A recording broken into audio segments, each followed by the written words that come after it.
Hello, I'm Rachel from Douentza Garden in Ireland, and today's video is going to be a potting fest. Now, very recently I visited the beautiful island of Madeira, which is actually a Portuguese island off the coast of Africa. Well, it's not exactly on the coast, it's a bit out there in the sea.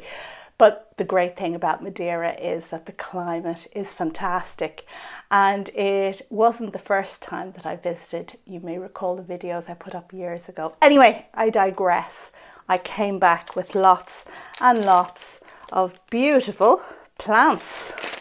And in this video, I'm going to pot up these quite, it's a varied bag. These are not by any account all the same kind of thing. We have orchids, we have Heliconia, we have Nerines, we have amaryllis, or actually Hippeastrum, Scilla, madeirensis, and what else? And a wonderful Aloe that I was recently gifted by a very kind viewer in Germany.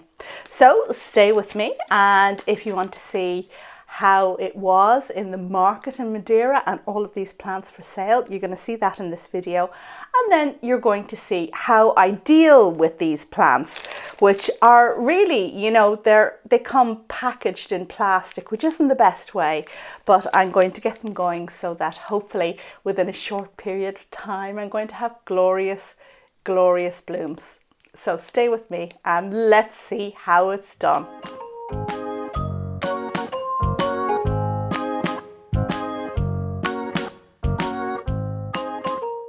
So you are very welcome to this video all about repotting these beauties and having a look inside the market in Madeira, where they have the most amazing exotic plants. Oh my goodness, I didn't know where to look or how to hold on to my purse for all the things I wanted to buy.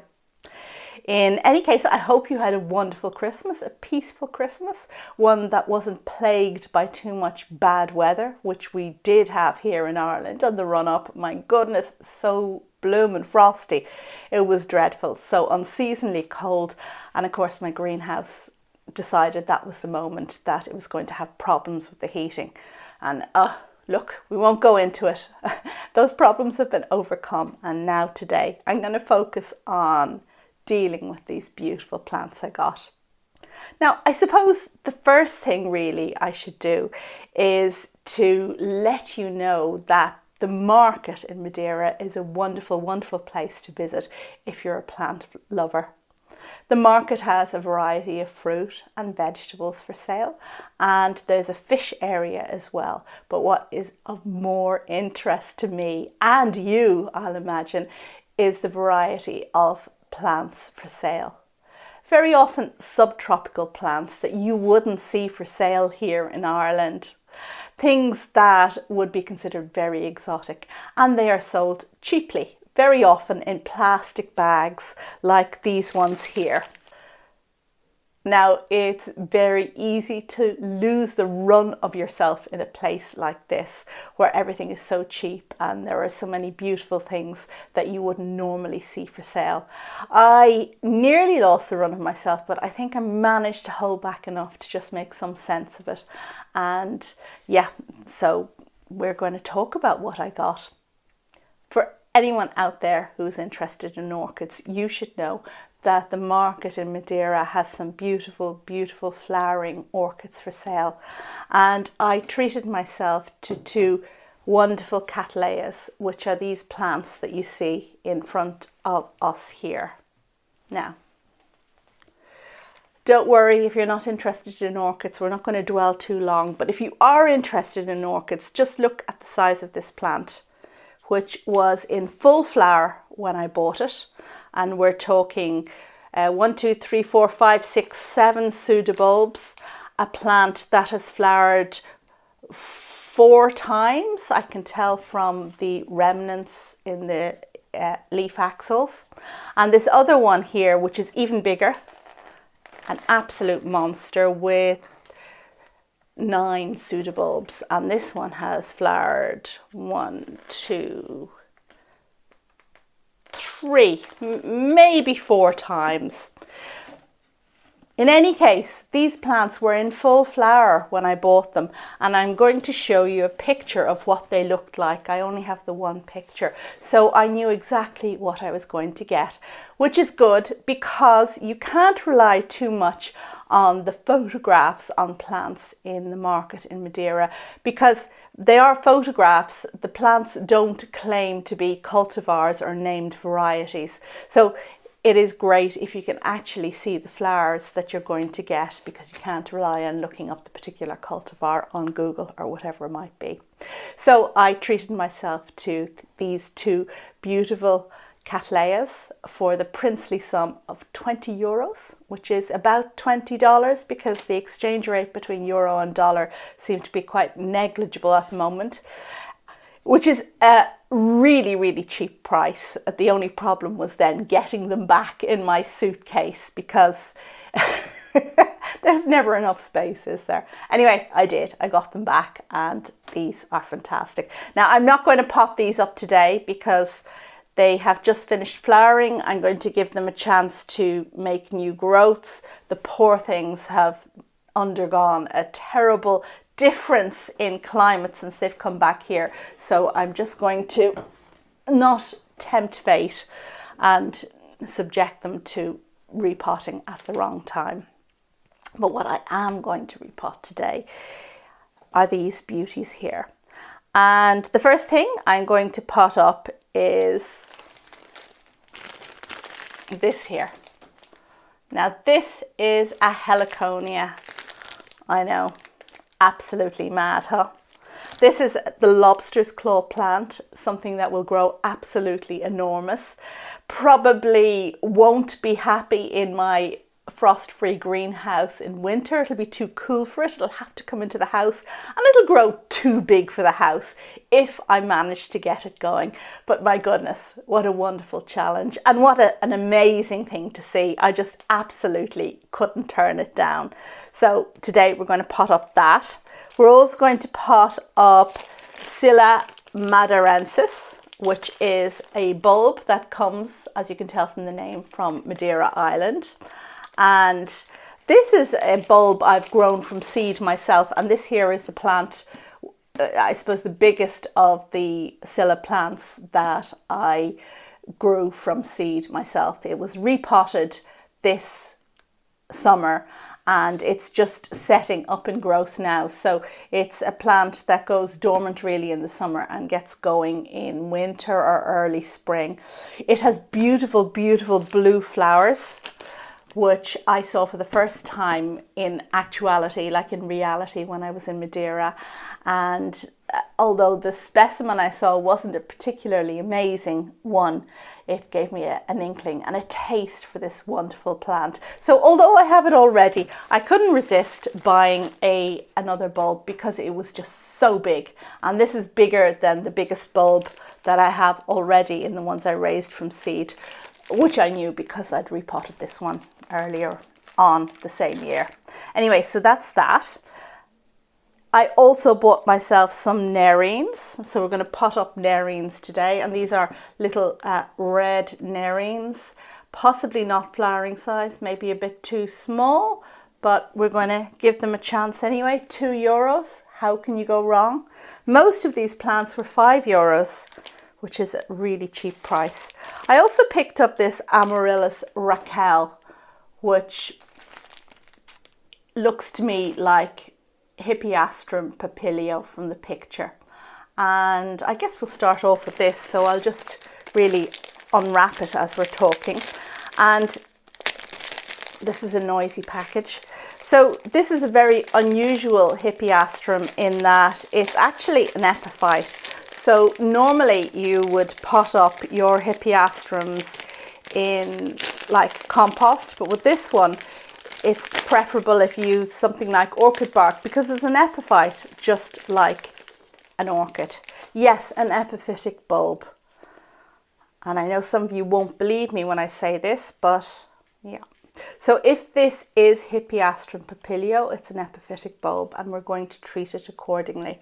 And this is doing really well. The roots aren't great, but if we look at the top, we can see that it seems to be sending up a flower. So that would be really, really exciting if it did flower for me this year. Anyway, it's in good shape. I'm also going to pot up a Cymbidium backbulb. This is one with a glorious orange colour. So Cymbidium is a type of terrestrial orchid that propagates easily from backbulbs. And then lastly, I'm going to pot up something I didn't buy in Madeira, but is this lovely Aloe, thompsoniae, I believe is the name.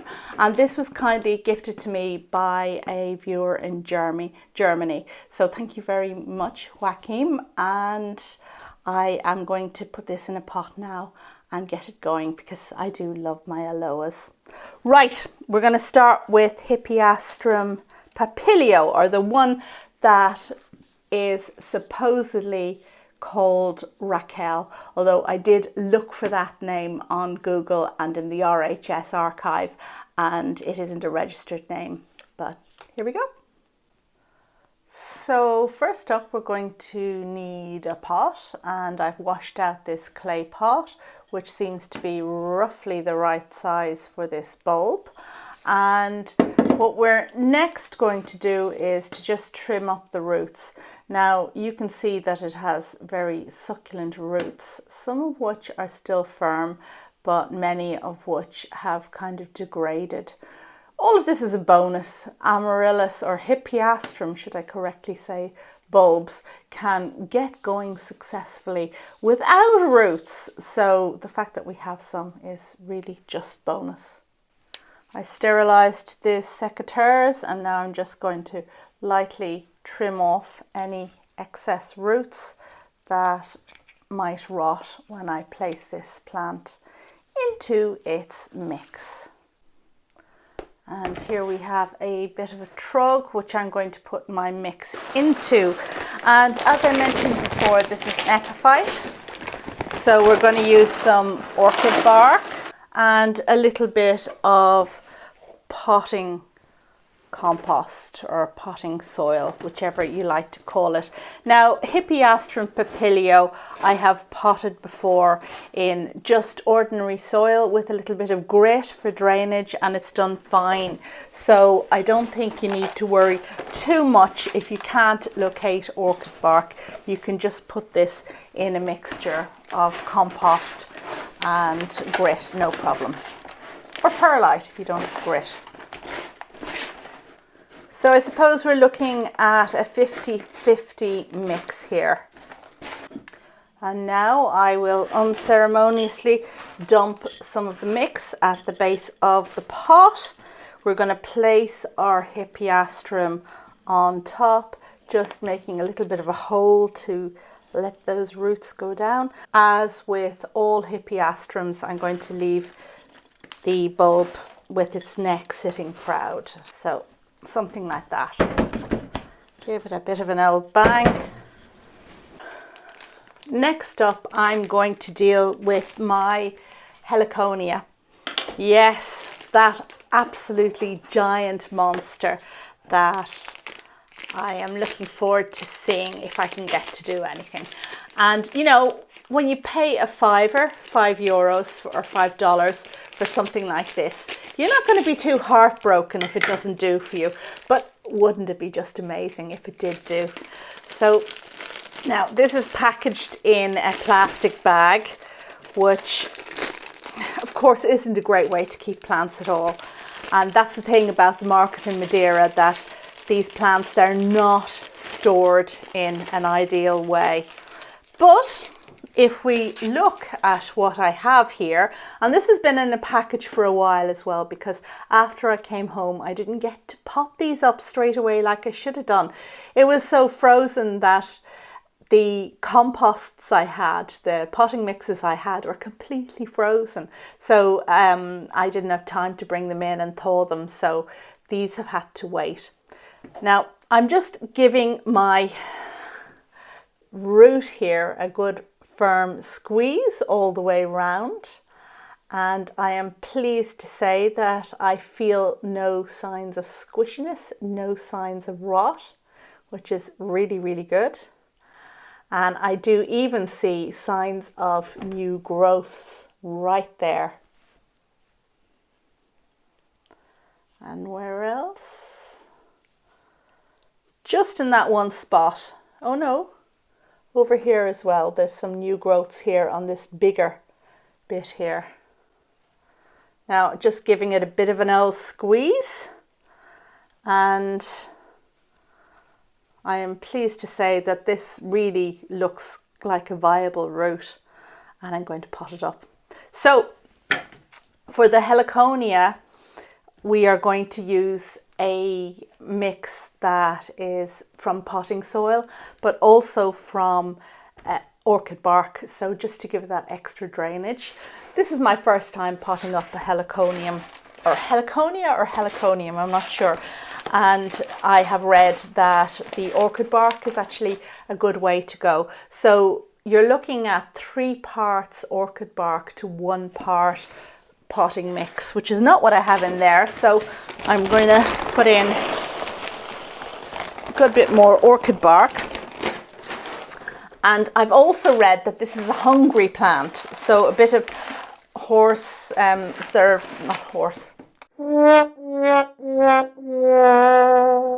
a bit of fish blood and bone is ideal in the mix. And just give that a little kind of mix around.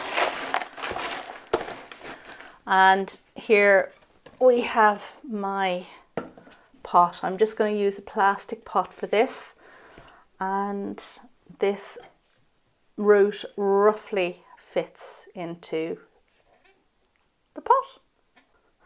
I actually think some of these roots are a little bit squidgy, so I'm just going to cut them off as we did with the last plant.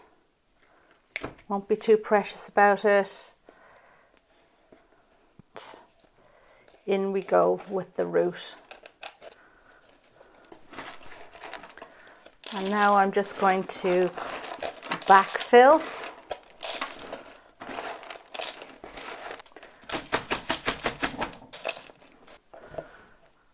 And that's 2 down. Next up, we're going to pot up some Nerines, these little ones here. And these actually had quite good roots when I got them first, but I think they've shriveled slightly, so it might take a while for these ones to get going. The bulbs are firm though, so that's always a good sign. And then there's my giant Scilla madeirensis, and I'm going to pop these 2 up in pretty much the same way. Now, unfortunately, I think this bulb has a little bit of rot on it. And open we go. From just sitting in plastic for too long. Now, can we see? So, this is the bulb, and it's a bit sticky here, but it's firm down below, but there does seem to be a bit of rot at the top. And I think I'll just cut out some of this. Or maybe just peel it back and see how it goes. I mean, because it's a bulb, so there are lots of layers, and it can be that just the outer layers are not doing so well, and that the rot doesn't go too far in. Now you can see that there's brown in there. Oh, such a shame! My super big Scilla madeirensis bulb. Beautiful blue thing. Maybe I'm not going to have a fantastic flowering in the short term. I'll just kind of trim off here a bit. Make it a big mess.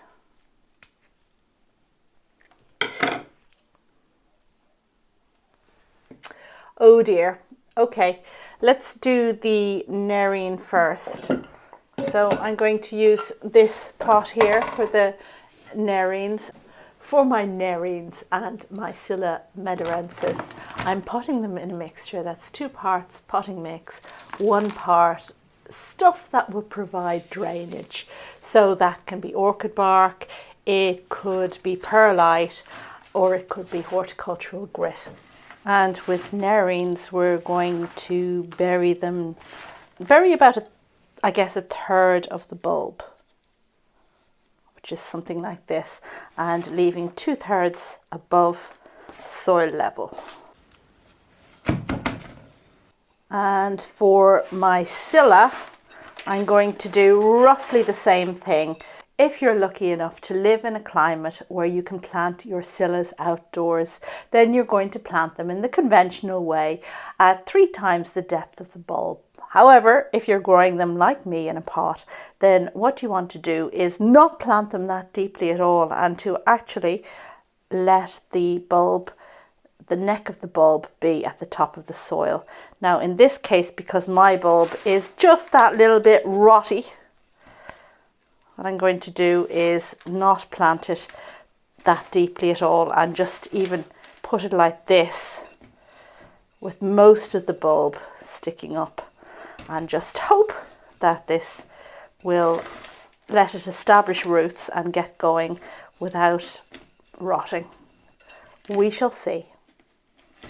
And now we move on to my beautiful orange Cymbidium, or my beautiful orange propagating material, let's just say. Now this one does look to be in good shape, and I'm going to open up the plastic.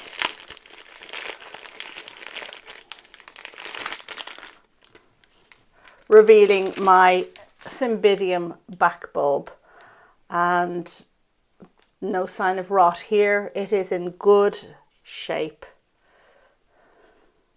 Now I'm going to pot up my Cymbidium in the same mixture I would for normal Cymbidiums, and that would be orchid bark with a little bit of soil mixed in.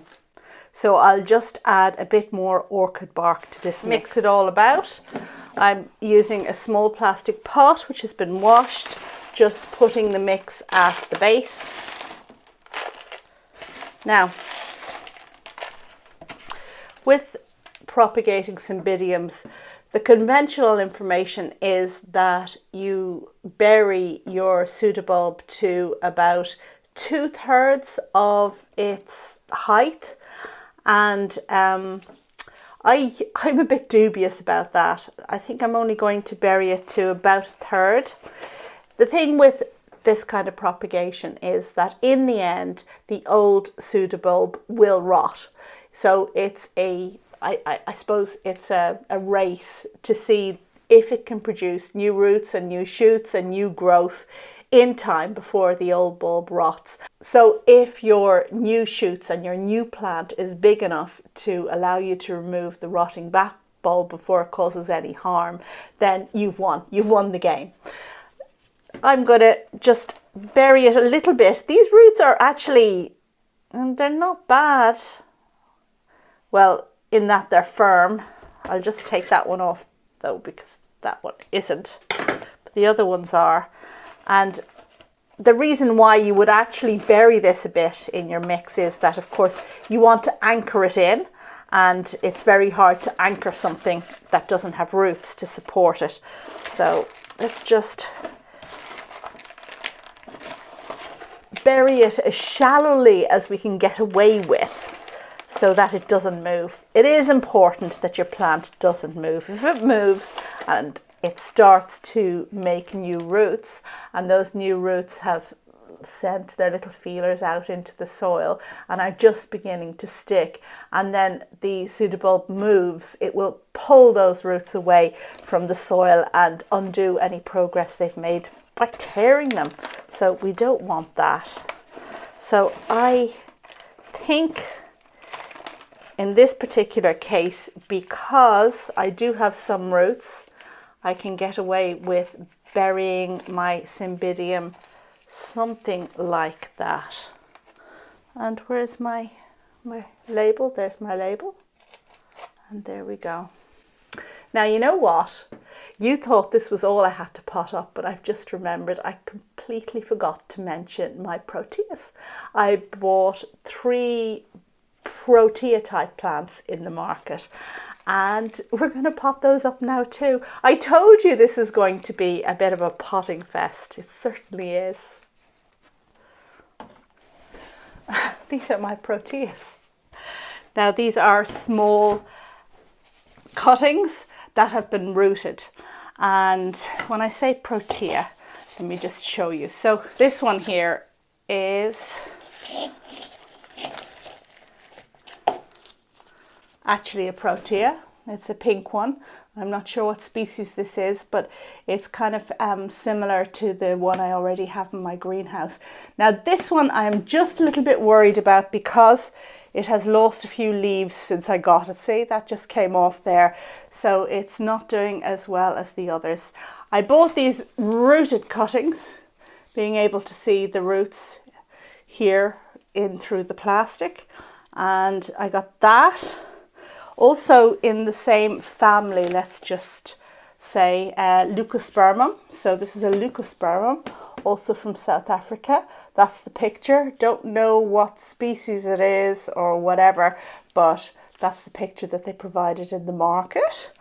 And then finally, this was marked as a Protea, but it's actually a telopea, which is a plant from Australia, which is quite similar in its needs to the Proteas. So we're going to pot these 3 up. Now, if you follow my channel, you'll know how I do love South African plants, and I have a fantastic big Protea in the greenhouse. So it'd be great to have some more smaller ones that will do great in time. Now, with these plants, they are extremely sensitive to various things. Fertilizer is one, and they shouldn't be fertilized except with really Protea specific fertilizer. But also they're very sensitive to the soil that they have, and they can't stand any alkalinity in the soil at all. They need an acidic soil.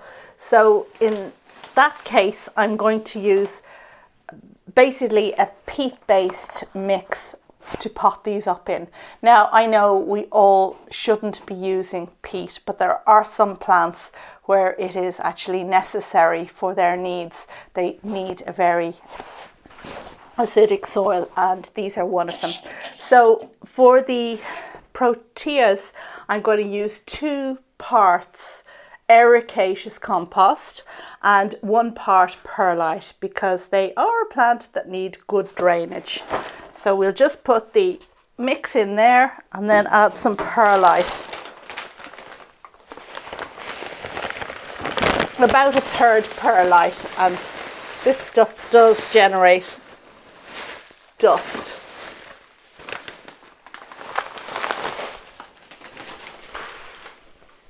So we'll have to let that just cool off for the moment and mix it around.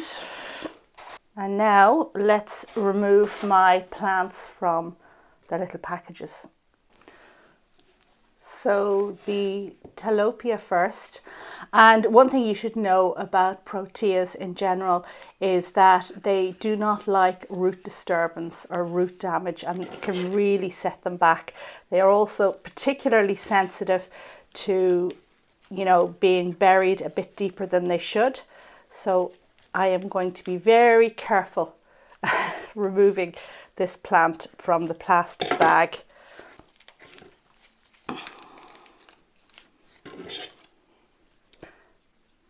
Even trying my best not to squish the roots, not to press in on them.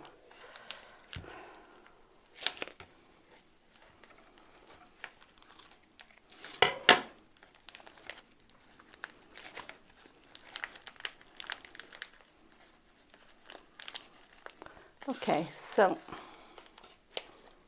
that looks like my plant. And if we take it out of the bag,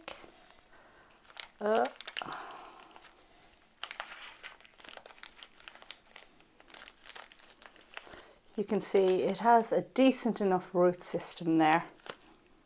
Let's just put it into the trug. Now I'm taking a pot and I'm just going to move that over, place some of the mix at the base of the pot, and now maneuver my plant in, trying to disturb the roots as little as possible, she says. It's quite deep really. And then put these around.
And there you go.